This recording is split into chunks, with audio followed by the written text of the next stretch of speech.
নমস্কার বন্ধুরা, সুখী পরিবার ব্লগে আপনাদের স্বাগত। আজ আমরা দাদা বৌদি স্টাইলে বিরিয়ানি করা দেখাবো। চলুন দেখে নেওয়া যাক। প্রথমে আলুটা ছাড়িয়ে নিয়েছি, এবার আলুটা কিভাবে বিট বিট করে নিতে হয় সেটা দেখাচ্ছি। এইভাবে বিট বিট করে নিলে ভিতরে মশলাটা ঢুকবে, ভালো লাগবে।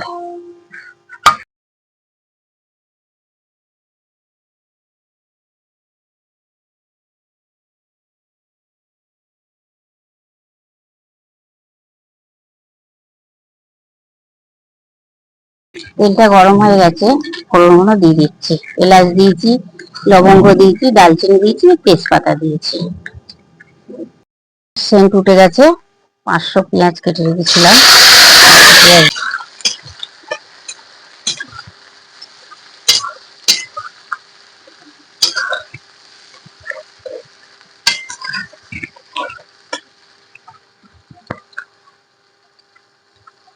নুন হলুদ কিছুই দেবো না, এটা রাঙা রাঙা করে ভাজবো।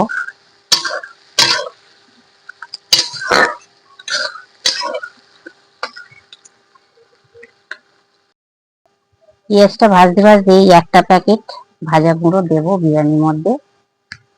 এটা ভেজে নিতে হবে, ভেজে নিয়ে তারপরে গুঁড়ো করে দিতে হবে। আস্ত মশলা দিলে টেস্টটা ভালো হয়, তাই আমি আস্ত মশলার প্যাকেট কিনেছি, এটা আমি ভেজে গুঁড়িয়ে দেবো। ততক্ষণ পেঁয়াজটা ভাজা হোক, আমি গুঁড়িয়ে নিয়ে আসি। লাল হয়ে গেছে, এর মধ্যে আমি কাশ্মীরি লঙ্কা জল দেবো, তারপরে আলু সিদ্ধ করব। কাশ্মীরি লঙ্কাটা দিয়ে দিলাম, জল দিয়ে দিলাম। আলু সিদ্ধ করতে যতটুকু জল লাগবে ততটুকুই দেবো।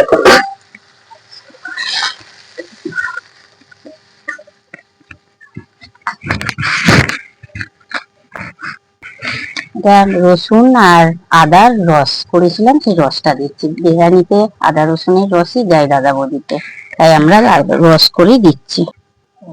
লবণটা দিয়ে দিচ্ছি, আলুর মতনই লবণটা দিচ্ছি।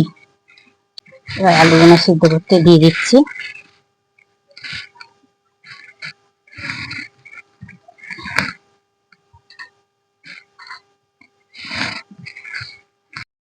মিনিট মতো সিদ্ধ করব, তারপর করে দেখবো 60% আলুটা সিদ্ধ করে নেব।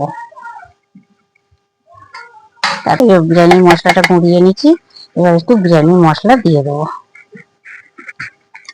আর গোলাপ জল কেওড়া জলও দিয়ে দেবো একটু, তাহলে আলুটা খেতে ভালো হবে। রসুন আদার জল দিয়েছি তো, তাই এগুলো একটু না দিলে ভালো হবে না, এগুলো দিয়ে দিতে হবে। অনেকটাই নরম হয়ে গেছে, পুরো নরম করবো না। এই যে এখানে তুলে নিচ্ছি, আলুটা তুলে নিয়ে এর মধ্যে, এটাকে পেঁয়াজের রস বলে দাদা বৌদিতে, এর মধ্যে মাংসটা দেব। এই পেঁয়াজের রসে দিয়ে ওটাও 60% করবো, বাকিটা বিরিয়ানির মধ্যে হবে।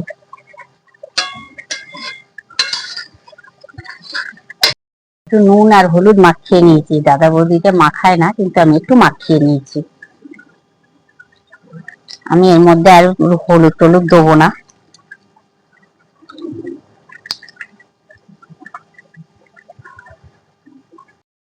দেখেন নরম হয়ে গেছে, আমি এবার নামিয়ে নিচ্ছি।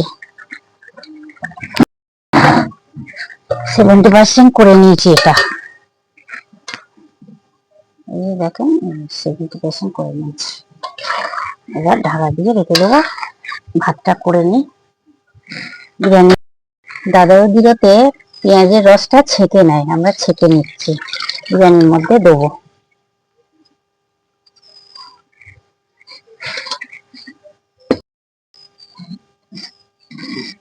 রসটা পুরো বার করে নিচ্ছি।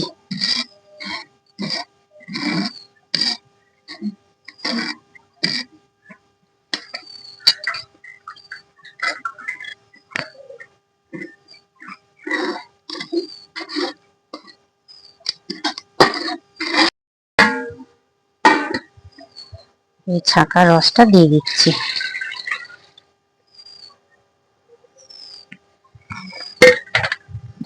দইটা দিয়ে দিচ্ছি।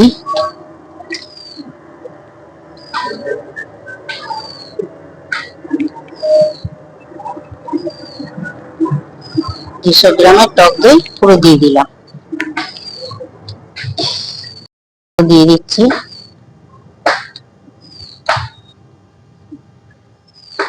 সবই দেবো, শুধু করবে না এতে বকরাটা, আলুর বকরাটা আনা হয়নি, ওটা আর দেবো না, ওটা বাদ দিয়ে সবই দেবো।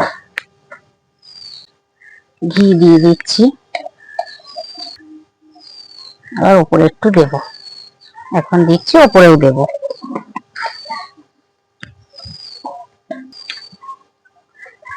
মশলা দিয়ে দিচ্ছি। আমি মাংসটা এক লেয়ার ভাত দিয়ে তারপরে মাংসটা দেব। এখন আমি ঢাকা দিয়ে রাখি। ভাতের জন্য জলটা বসিয়ে দিয়েছি, এর মধ্যে লবণ আর এটা দিয়েছি, এটাও দিয়ে দেবো। জলটা গরম হয়ে এটা দিয়ে দেবো। জলটা ঠিক চেখে দেখতে হবে কতটা লবণ হয়েছে, একটু লবণাক্ত হতে হবে জলটা। দেখে নিই ঠিক আছে নাকি, না একটু লবণ দিতে হবে, জলটা লবণাক্ত হতে হবে, তাহলে ভাতটা ঠিকঠাক হবে। এতটুকু দিলেই হয়ে যাবে। জলটা ফুটবে, চালটা দিয়ে দেবো। গরুর দুধে দিয়েছি, মোষের দুধ পাইনি, গরুর দুধে কেশর দিয়ে রেখেছি। জলটা ফুটে গেছে, এবার চালটা তুলে দিচ্ছি। এইভাবে জলটা ফুটিয়ে নিতে হবে।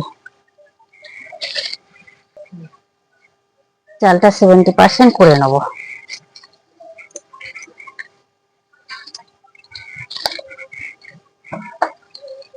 আধ ঘন্টা ভিজিয়ে রেখেছিলাম চালটা,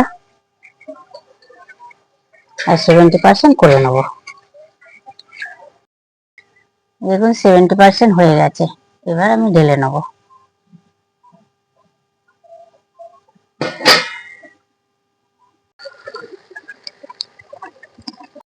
প্রথম ভাতের লেয়ারটা দিয়ে দিচ্ছি।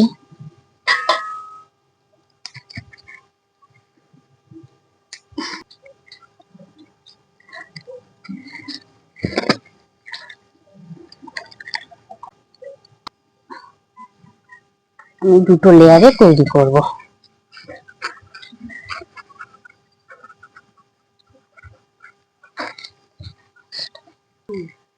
মাংসগুলো দিয়ে নিচ্ছি।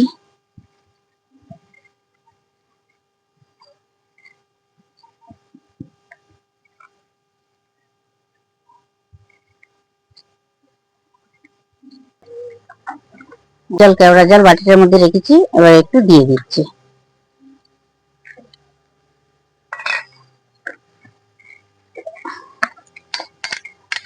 বিরিয়ানি মশলাটাও ছড়িয়ে দিচ্ছি।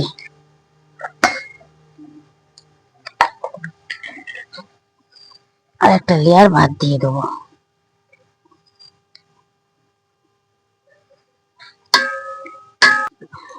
এবার মশলাটা দিয়ে দিচ্ছি, যা ছিল সব দিয়ে দিচ্ছি। গোলাপ জল, কেওড়া জল উপর দিয়েও দিয়ে দিচ্ছি। ঘি দেব, এই দুধটা কেশর দিয়ে রেখেছিলাম সেটা দিয়ে দিচ্ছি, দিয়ে দিচ্ছি।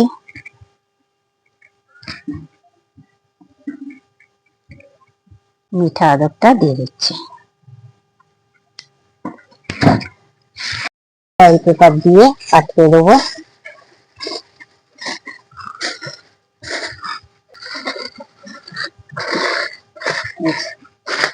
এইভাবে আটকে দিয়ে দিলাম। এটা চাটু বসিয়েছি, চাটুর উপরে বসিয়ে দিলাম।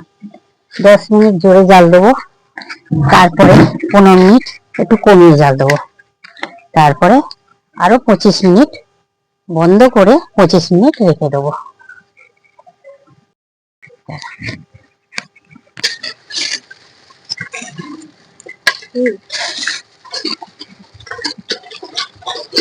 দেখুন হয়ে গেছে। আমরা এরকম দাদা বৌদির স্টাইলেই করে খাই, দেখুন একদম পারফেক্ট হয়েছে, ঠিক আছে। আমরা এরকম ভাবেই দাদা বৌদির বিরিয়ানির মতো করে খাই, জিনিসটা খুব ভালো লাগে, আপনারাও এরকম ভাবে করে খাবেন।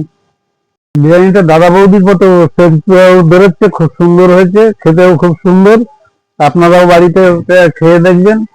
মাংসটাও দারুণ গলেছে, একদম পুরো দাদা বৌদির মতো বিরিয়ানি খাচ্ছি।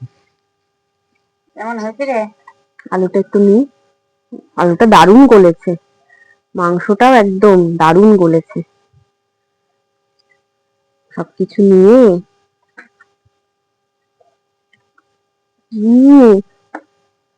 দারুণ হয়েছে একদম, পুরো দাদা বৌদির মতন একদম বিরিয়ানি হয়েছে, খুব সুন্দর হয়েছে, সবকিছু একদম পারফেক্ট।